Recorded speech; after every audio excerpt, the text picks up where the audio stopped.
Hello and welcome to Comic Solving Problems. I'm Stephen Allen. And I'm Erich McElroy. Howdy, partner. Oh dear, we're back, and you've been in America for a while. I think there was a subtle sign of it there. A little bit, yeah. Good to be back in the United Kingdom where I live now. I don't actually talk like that now, but I was in the West. I was in Trump country, and well, we'll talk about it in a second. But it's good to see you again. It's been a whole month. Yeah. Have you changed? I mean, being away from the UK and being back in America, that must have had an impact. Are you packing heat right now? Oh, I've always been packing heat, Steve, but I've also now got a gun. And I just generally run a high fever, but it was good. We drove well at least 1,500 miles. We got an RV, a 30-foot or 9 meters for those of you who don't understand real measurements, and at least you do miles here, so that's good. But yeah, we did it. We did the Griswold family vacation and Yellowstone and bears and bison, not buffalo, and had quite a lesson. It was good. How about you? What was your summer? What'd you do? Oh, because I didn't go to America, I didn't burn anywhere near as much carbon. So, because I'm not turned into one of those gas guzzling, not because of any sort of moral thing, just the price of it over here. Damn. Yes. So I've been walking a lot. If you want to have a conversation starter in the United States when they start whinging about $5 a gallon gasoline, just mention to them that the equivalent is $9 here in the UK. So, and then they can't comprehend that, and they quickly change the subject because Americans don't talk about anything that doesn't happen in America because they can't relate. Yeah, interesting. So that's basically all you've missed, the price of petrol. I mean, I'm trying to think what it would have been when you left the country.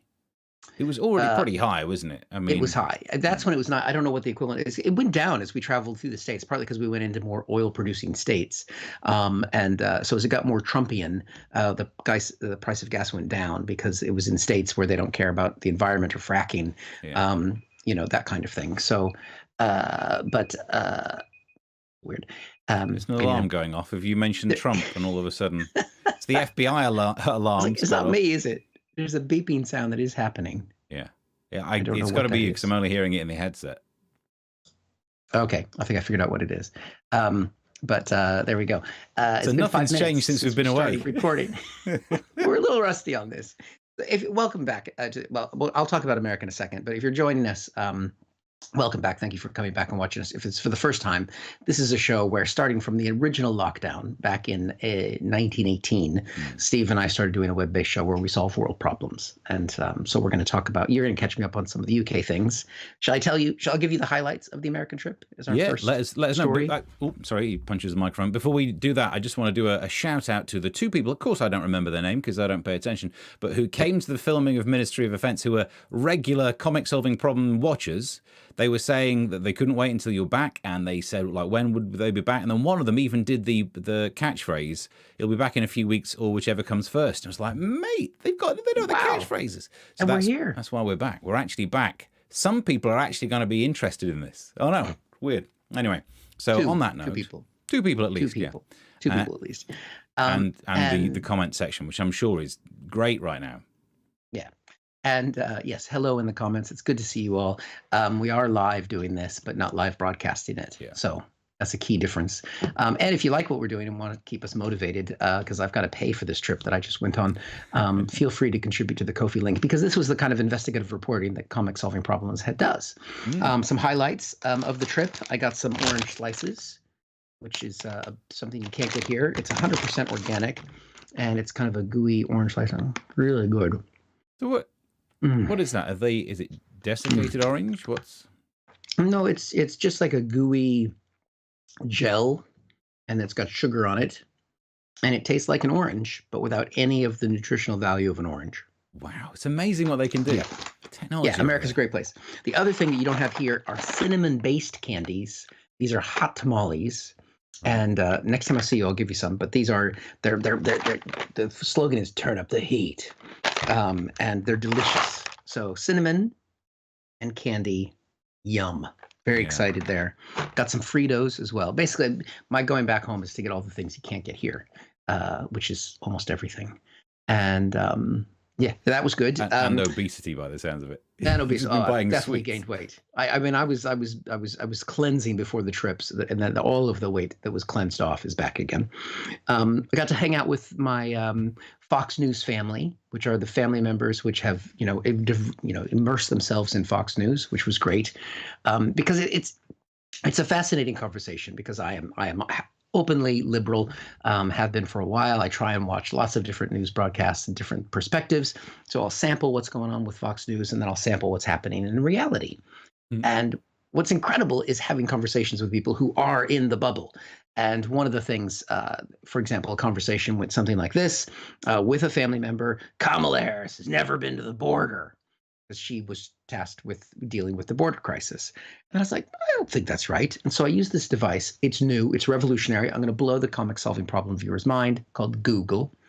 Kamala Harris border. Turns out about a year ago, she did go to a place called El Paso in Texas. So I mentioned that to the family member. Bah, that's nowhere near the border. And then I looked on the thing called Google Maps. Again, revolutionary, change your lives. El Paso is on the border with Mexico. And then the comment was, well, I didn't go to the border. And I was like, well, no, but she could spit on the border from where she was. So it took approximately 15 seconds to debunk that. But, if you watch Tucker Carlson and Hannity and all Laura Ingraham and all these things, you have an alternative reality. Yeah. That you exist within, that it's very difficult to break through if you have anything called a smartphone, a computer, or access to real news. So that was fun. Covered that. And it was interesting because a lot of people, we do a lot of stuff on other media broadcasts that is a little bit leans to the right for the UK, where they talk a lot about protecting women's rights and so on. And in general, I do protect, because I have a daughter, and I've had a lot of time where people have said to me, "You need to protect your daughter," and I do, because we don't live in the United States. But I took her to the states that I would never let her live in anymore because they have no reproductive rights. And so the tour of Idaho, Montana, Idaho, where you can get married when you're 13, if you're lucky, Wyoming, and then to the more liberal Colorado and New Mexico. And we got into one conversation with somebody at a historical site talking about the essential slaughter of the bison. They're not buffalo. Buffalo are in Europe, bison are in America, but why would we label things correctly? We called Native Americans Indians. Branding, it's what we do. And we were having a conversation with him, and he was very informative about the life of the ranchers and so on. And then he was quizzing my daughter again. I was nervous because we were in Montana, and he said, who was here before? And she went, the Native Americans. And he went, around here we call them Indians. And I'm not sure that's what they would choose, but that's clearly what he chose. So that was fun. But in general, we stayed clear of most conversations regarding politics, and we're just doing tourist sites, which is a safer way to see things. It's quite beautiful. I mean, we've got something that you don't have in the UK called mountains. You might have heard of them. We've got mountains. We've definitely got mountains. Yes, but it doesn't count if it's a mountain you can step over. Yeah, no, it's a definition. It's not a mountain. And as long as the hill is bigger than that hill height, then it's a mountain. We've got Snowdonia, Ben Nevis. Let's see. Let's look at the height of Ben Nevis. Oh, I mean, just because he's found Google all of a sudden. Oh, this Google thing is amazing. Altitude of Ben Nevis. So we were at about 8,900 feet. And Ben Nevis is at 1,300 meters. Nobody knows what that is. Go. 1,300 meters. This is exactly why that thing crashed into Mars. 2 feet, 4,000. So the average, we were at 8,200 feet, which is about 1,300 meters. That wasn't even on a mountain. That was just a field of land. But your mountain, is as high as our fields, but above sea level. Ish. So you were just really high above sea level. But in that way, include some of the hills in Nottinghamshire, because that's really high above sea level, and then you have to add the hill height to it as well. I think you're talking mountain-related bullshine. Yeah, it's just you don't have them. I'm sorry. So that was my big takeaway. A, don't Google things because you'll learn the truth. Yeah. B, grab yourself some hot tamales. 3, real mountains. Hot tamale seems like the kind of thing you'd say if you're not allowed to swear in a film. But like, hot tamale. When you have one, you'll say that because they're spicy. I can't think of anything worse. You know, one of the only problem I have with going to a Starbucks is if someone's used cinnamon, because my sense of smell's pretty good. and I can't sit anywhere near the condiment concession area. Oh, absolutely hate it. So why would someone do that? This is my big problem with Apple-related foods. As soon as someone puts apple in something, some absolute received wisdom idiot goes, better put cinnamon on it then. Why? Apple's lovely. They don't naturally occur with cinnamon on them. Cinnamon. Evil, mate. Evil. Don't trust it. Yeah. So that's all I learned in America. Places that I won't let my daughter live, and real geography. Yeah. Well, welcome back. You're back over here now. I've been. Oh, the one thing I've not even told you about. I stubbed my toe on the baby's high chair. I broke it so badly that I had to stop running. So I'm no longer a runner. I was doing really well doing my 5Ks, and Kids, not anymore. So yeah, telling you, it's got to be the end of me. And other than that, I've done some, like the TV show Ministry of Offence came to an end, which means I'm not really paying that much attention to the news, not like I was when we were writing that every week. So I've got a bit of a roundup, stuff that you might have missed, because good. There's been the prime ministerial leadership race over here in the UK. Of course. Is that over? Nowhere near. Rishi Sunak and Liz Truss. Rishi, some people have said he looks like a bit of a nerd and stuff like that. He's not very exciting. And there was this in the news where he admitted that he was a Coke addict, clearly saying that he was drinking Coca-Cola. Why try and look cool? Because you're going to fail straight away. Oh, yeah, I'm a Coke addict. I don't do the diet stuff, only the sugar stuff. Oh, you absolute rebel. Why even pretend to be it? You just know there's a conversation where he'll be like, oh, yeah, I had some weed the other day. Did you, Rishi? Oh, that's pretty cool. Yeah, seaweed. It's good for the iodine. Ah, all right. And then I did some speed. Did you, Rishi? That'd be really cool, wouldn't it? Yeah, I did 32 and a 30. Oh, that makes more sense. I did some Charlie. Did you really, Rishi? Did you do some Charlie? Yeah, I sat down listening to the famous blues harmonicarist Charlie Musselwhite. Didn't see that one coming, Rishi. That was a stretch. I did some blow. Did you really, Rishi? Yeah. I mean, not the drugs, just had to suck off a Tory donor. So who knows how that conversation would have gone. But he's not coming across as cool. Meanwhile, we've got Liz Truss. I don't think you were around for this. I thought I'd recap my favourite part of the Liz Truss message. She came up with this idea of doing regional review boards for public sector workers. So if you're not in London, you get paid less because it's cheaper not in London. Yeah. Then she did a U-turn on it because, oddly enough, saying that you're going to pay like nurses and people less did not go down well. So she corrected the issue. She said, I had never had any intention of changing the terms and conditions of teachers and nurses. But what I want to be clear about is I will not be going ahead with a regional pay boards. That is no longer my policy. You never had it as a plan, and it's no longer your plan. Yep. You know that Google tells me the definition of no longer, in the past but not now. I think she's lying. Because to say, I never had that, we're being gaslit. That thing that you remember me saying, I didn't say that, and I was being very clear about it. I would complain about her gaslighting as if it weren't for the fact, thanks to the electricity bills and the fuel bills, it's the only way we'll be able to afford it. But then there was an interview, and they asked her about it. What's going on with this U-turn, Liz? And she said this. What happened was we announced the policy. It was misinterpreted. It was never intended by the media. So she's saying the policy was misinterpreted by the media. And this is the really big worrying thing, because while Rishi's just like saying the things we don't want to hear and being all boring about economics, she's blaming the media. If you do something wrong, don't admit it. Blame the media. And this is where it gets really terrifying, because this is Boris Johnson. This is Trumpian. Oh, I got another one of those again, who will just absolutely lie and then blame the media for reporting facts.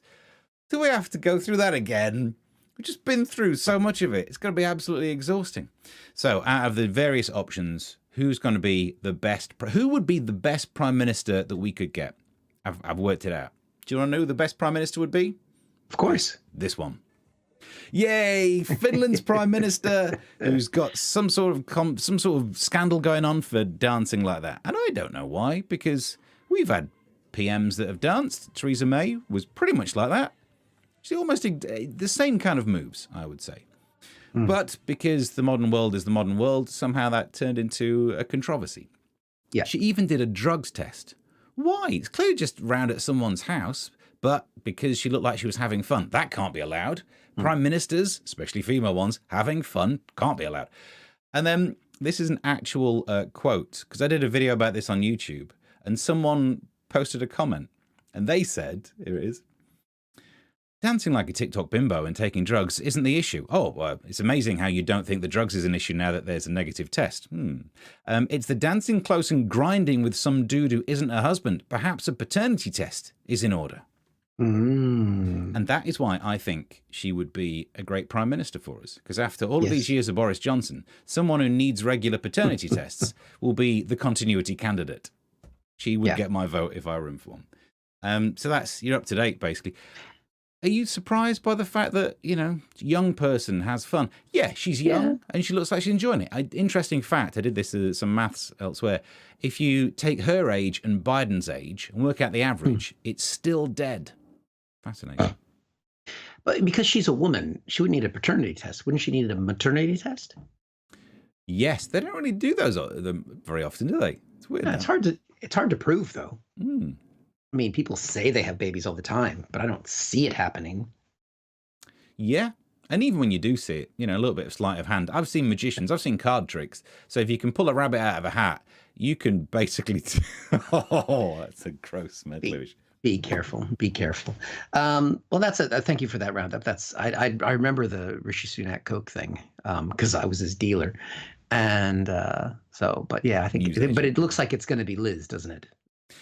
She's winning this. Because he's saying boring things like, oh, well, I guess we can't have fun for a while. And she's saying, no, just conservatism will solve it. I've been on the show that we're often on, and there's been so much talk for ages about how quantitative easing's been the problem. People have had extra money sloshing around, and because they've had nowhere to spend it, it's gone into fixed assets. So house prices have gone up, and that's caused problems. So now Liz Truss is saying tax cuts, which is just going to mean more people with more money in their pockets, and it's just going to mean the middle class. And I tell you what, working class people aren't the ones buying too many houses. It's the middle class ones. And yet somehow magically, oh no, conservatism, it must be Brill. She's just saying the things that she wants. And as we've learnt from the flipping U-turn, when it comes to the general election, she'll stop saying the things for the Tory base and then just pretend like she never did it. Just say, well, I've been very clear about this, and then lie. Yeah. Well, I think we want to be careful not calling it a lie, although us getting sued would be really good for publicity. But I think that sentence is a self-lie, isn't it? I've not changed my position on this. I've no longer, one of those words is a lie, and it's no longer. Well, as you know, a lie implies intent, and I can't imagine that she would intend to lie to the British people. Okay. Also, I mean, the other side of it, which the other thing that could get us sued, is these are the Tory party members who are voting for this. So they're choosing between Liz Truss and the brown guy. You think that might be part of their factor? Did you see the story where there was a clip of her saying that British workers don't work hard enough, that we need more graft? And everyone straight away thought, oh, that's not going to play well. And then we all realised, no, this is not the grafters who get to vote for her right now. This is the Tory party membership who probably do think that those beneath them need to work a bit harder.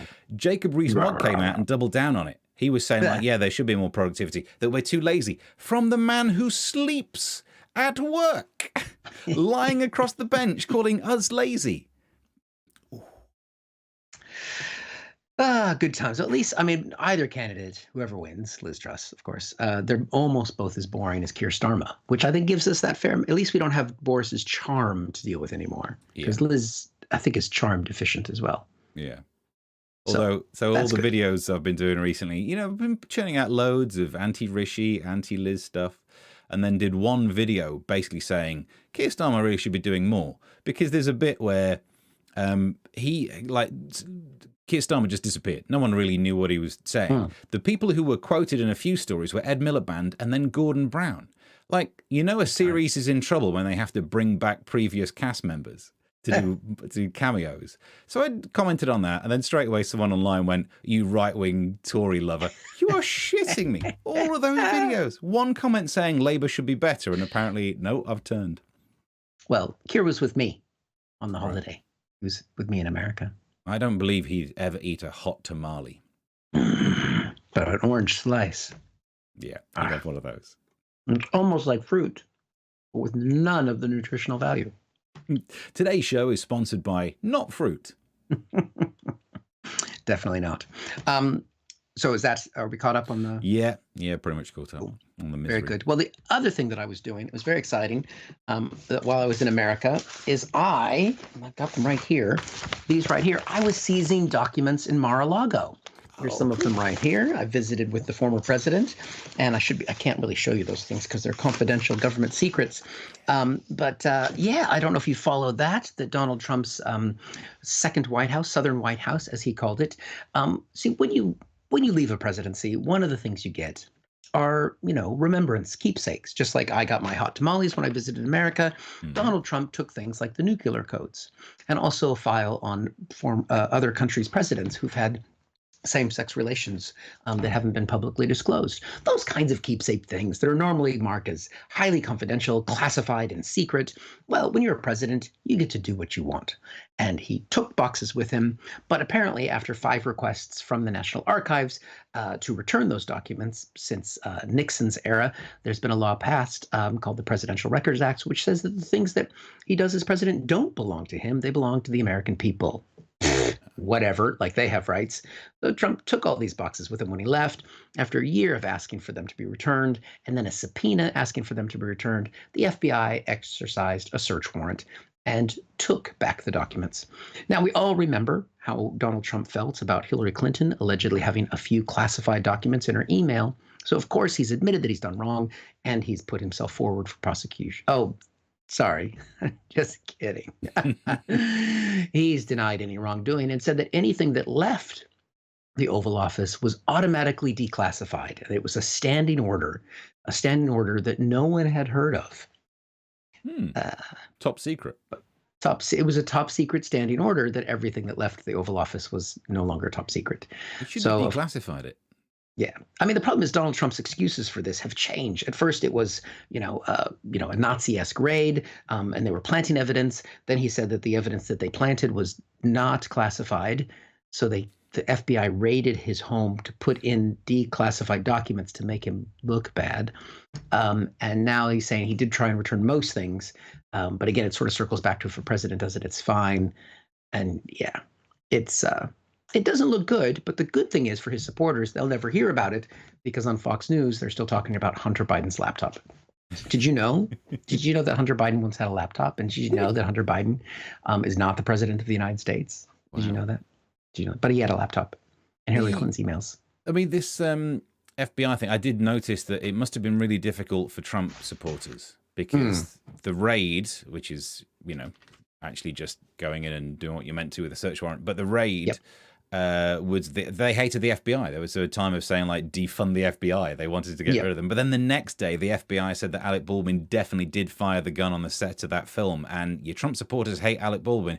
What's a very difficult time to try and square that circle. So they've probably had nosebleeds from all the thinking. Yeah, well, they've taken it a step further. There's 2 congressmen who have called for the FBI agents who exercised the raid to be executed. So they're keeping the rhetoric down and the violence up. Excellent. Yeah. And I saw one clip saying the problem was that if they found some classified information, the search warrant allowed them to take the boxes that were surrounding it. And that does not feel like, I think it was his new lawyer said that that's the problem with a search warrant is that when they find the thing that proves my client guilty, they get to take other things too. Like, Is that a great defense of, okay, fair enough. Yep. But, this is coming from the man who could shoot people on Fifth Avenue. So, and this was nowhere near Fifth Avenue. So that's good or bad? I don't know. It is a bizarre idea that, he declassifies it. From most of the people that you hear speaking about what it was like working with Trump, you couldn't get him to read a document when he was actually meant to. So I presume these have not been read. These top secrets are still secret. And that's the thing, Steve. He just had never had time to read them while he was in the White House because he was golfing so much. So now he really wants to put the time in and study up for when he's hopefully president again. Oh, yeah, it's like you keep a magazine because at some stage you will read that article. Exactly. Finally, we've solved a problem. I thought it was never going to happen. Contribute to the Ko-fi link and we will solve more. We got to the bottom of that one. Sweet. Right. I imagine that story we'll get more on because that's bound. We will as time goes on. I've got one short one to finish, and I'll go into the last 5 minutes of the show here. Film news. Despicable Me is opening in China, but they've changed the ending of this new Minions movie. Oh, okay. Because in the new one, what happens is it's Gru before he becomes a supervillain. And they didn't like the ending. And it's not the first time they've done this. They've changed the ending by showing the film, and then at the end, you just get some subtitles that say what's changed. From the new story, in the original version, he runs off with Wild Knuckles riding off to the sunset. Instead, Wild Knuckles is jailed, and Gru becomes one of the good guys. And I did think just putting subtitles on like a picture at the end of a film lets you change the end of it, which is brilliant, which is why we present Comic Solving Problems' new version of some films that just need happier endings. Like Titanic. Jack went on to become Aquaman. Oh, he doesn't need to die after all. What a great ending. Speed, they both went on to get jobs as Amazon drivers. It's the only job going, and it does mean that at least things will be delivered on time. The film Usual Suspects, eventually everyone knew who was the wrong one. That's less just my ending and more the truth. The Matrix, this is an improved ending to the first one. The sequels weren't shite. That'd be nice, wouldn't it? And the new ending... Good. But there we go. Just changing films. If China can do it, why can't we? Let's do it as a new show. Yeah. We can have a spin-off. Different film endings. I mean, there's going to be a huge market for topical comedy and other kinds of comedy now that Mock the Week has been cancelled. So yeah, and you know, Ministry of Offence is off TV. So yeah, if only there was some other topical comedy show coming soon to Dave at 10 o'clock Thursday, 1st of September. Is the first episode of Series 2 with, I think it's a 9-episode run. No idea. No idea what that would be, but it'd be nice if there was a show that could like mash the news together in it and then report on it. But not early. You wouldn't want that early. No, you want that late night. Yes, definitely late night news mashed up and reported. But oh well. Until then, there's us. Good point. Well made. Solid. There we go. And yeah, keep us funded by sending some money to the Ko-fi. Spread the link. Keep involved in the comment section. At some point, we'll get around to doing some live ones. I say that we probably won't. It's very difficult. got a kid in there. For some reason. Got a kid in there just leaving high chairs everywhere to try and cripple me. Yeah, that's insane. Broke a toe. I absolutely punted it. I still can't run. It's been weeks. Ouch. There you go. I can't run either, but that's just because laziness. In the meantime, I'm going to be. Hot tamale. That's good. Hot tamale. It's true. It's kind of spicy. Well, I think we're done. We're sorted. Thank you very much for watching. We'll do another one next week. Bye. Till next time. Bye. Bye. Thank you for watching this from Comic Solving Problems. And if you feel like it, go ahead and like the video. Or subscribe. Commitment.